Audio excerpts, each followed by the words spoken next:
everyone, it's Carol at House Journals.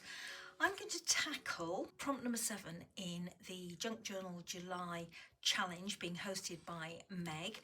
And if the challenge is new to you or you want to find out more information, look in the description box below this video because there is a link there to Meg's channel. I'm going to do prompt number 7, which is framed.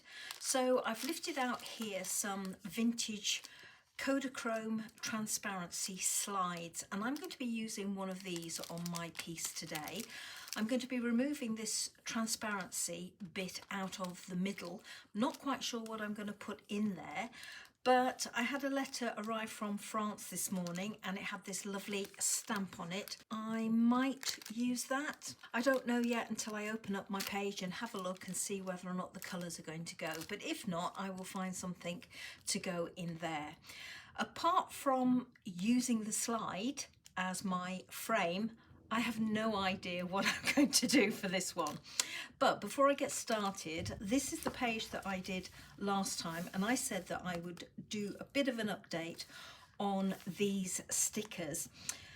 Now these stickers, if you saw the last video, these stickers were glossy, and I tried using a multi-matte medium on one of the leftover stickers to see if I could take away the gloss and mute it down a little bit. So if I bring in this is one of the stickers, and I'm hoping that you can make out how shiny it is. It doesn't really show up particularly well in this light, but trust me, this is almost dazzlingly glossy. But this one down here is one that I stuck onto the vellum, and I went over the top of it with Ranger Multi-Matte Medium, and oh my goodness, it is amazing.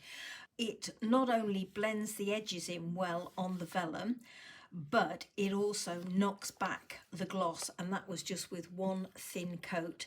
So I really love the effect, and it was exactly what I wanted, so I went in and did it on these 2 pages.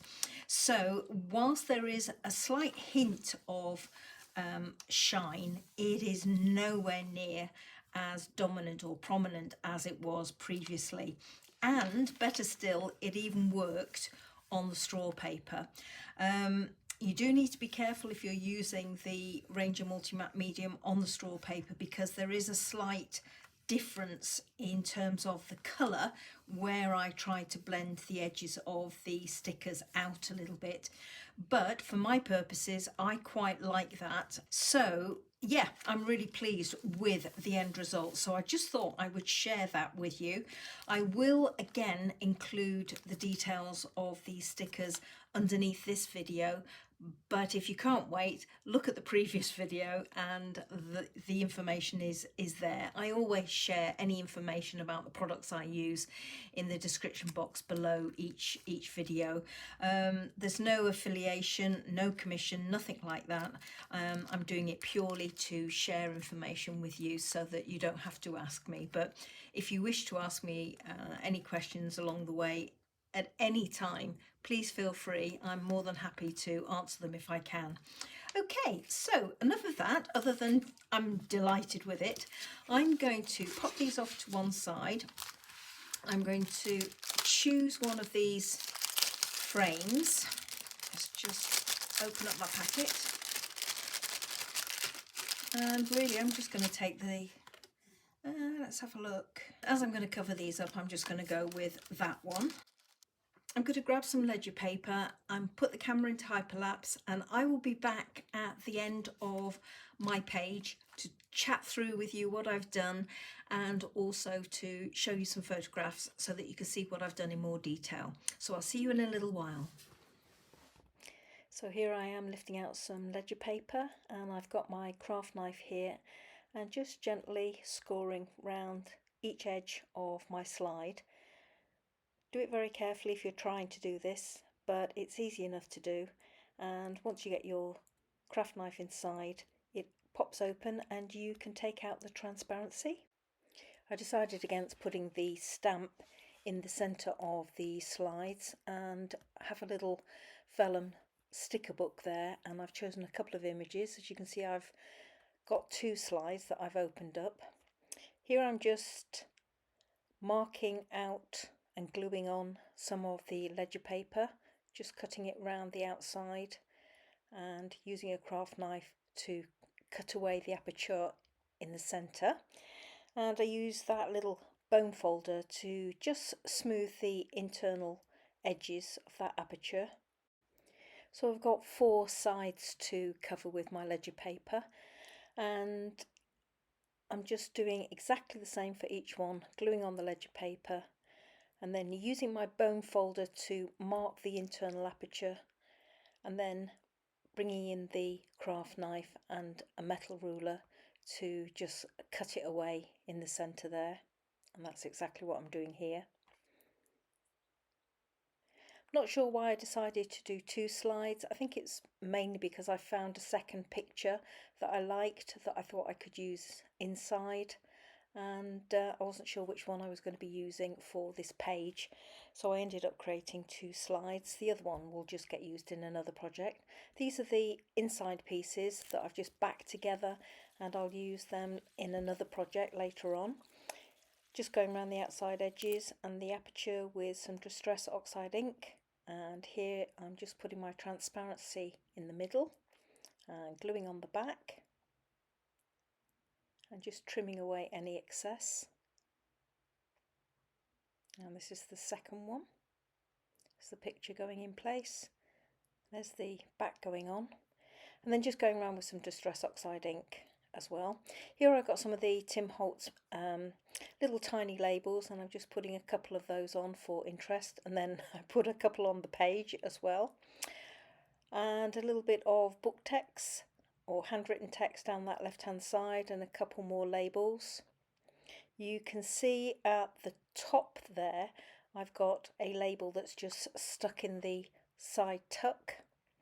Here I've got a ripped piece of vellum that I thought would be nice to edge the side of that side tuck so that it would tie in with the opposite page.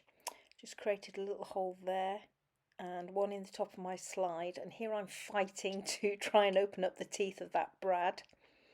And I've got a little bit of golden twine and I'm tying a bow just to add a little bit of interest there. A little bit of glue to do a belt and braces to hold it in place. Here I've got a stamp, and I just thought that it would be nice to break up the edge of the slide on that pocket with a stamp, so I've cut some of it away because I don't want it behind the transparency, and I'm doing the same at that top left hand corner there. I'm just auditioning various stamps to see which one I want to use, and I do exactly the same process in a moment or two with the stamp I choose for up there. And this is my finished page, everybody. I hope you like it. For the frame, I went with the Kodak frame, as you saw, and I covered it on both sides, because originally what I thought I would do would be just to have it swiveling, but in the end I decided to stick it down. My idea was to use this side pocket there, or side tuck there, as a place that I could put some journaling bits and bobs in, and I have still got access to it, but I really wanted to glue this portion down and stop the slide swiveling, because once I decided to add this portion, the stamp was coming behind the vellum, so I was seeing that, so I cut it away. And similarly with this one, I ended up with a little bit of a collage up here. I did a little bit of a collage down there, or some layering, and a little bit more there. And basically that's it. Super easy. Those Kodak slides are very, very easy to cut apart if you're careful and use your craft knife.